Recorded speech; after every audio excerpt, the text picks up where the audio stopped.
أنا دكتور عامر.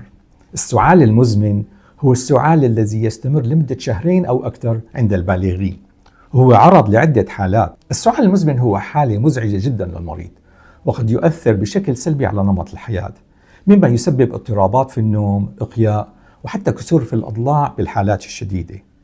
من أهم أسباب السعال المزمن تنتج عن الجهاز التنفسي مثل الربو، الذي غالبا ما يؤدي إلى السعال أثناء الليل، وأيضا التهاب الشعب الهوائي المزمن الذي ينتج عن التدخين الشديد، مما يسبب أيضا سعال مستمر مع مفرزات مخاطية. سبب آخر للسعال ينتج عن التهابات مزمنة في الجيوب، مما يسبب تنقيط أنفي خلفي ناتج عن إفرازات مخاطية زائدة من الجيوب، ونزول المخاط إلى الجزء الخلفي من الحلق مسببة أيضا سعال مزمن. طبعا هناك حالات مرضية أخرى في الرئتين مثل سرطان الرئة، مرض السل، أو التليف الرئوي الناتج عن عدة أسباب مثل التهابات الرئة المتكررة، أو بعد الإصابة بفيروس الكورونا، أو بعد التعرض إلى الأشعة لعلاج السرطانات. كل ذلك يمكن أن يؤدي أيضا إلى سعال مزمن.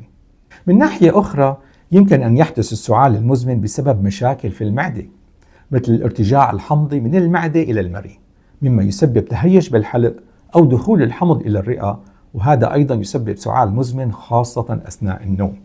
وأخيرا سبب آخر هو تناول بعض الأدوية، خاصة أدوية ارتفاع ضغط الدم مثل مثبطات أنزيم الأنجيوتنسين التي تسبب السعال المزمن من تأثيراتها الجانبية.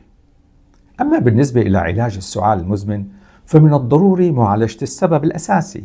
فعلى سبيل المثال قد يتم وصف مضادات الهستامين ومضادات الاحتقان لعلاج التهاب الجيوب، أو بخاخات الكورتيزون لعلاج الربو، أو مضادات الحموضة لعلاج ارتجاع الحمض.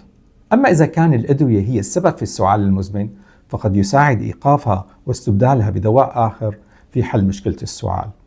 في النهاية كما ذكرت، يعتبر السعال المزمن حالة مزعجة جدا للمريض، ولكن مع التشخيص وأخذ العلاج المناسب فهذا يؤدي إلى تحسن كبير في الأعراض أو حتى التخلص منها نهائيا.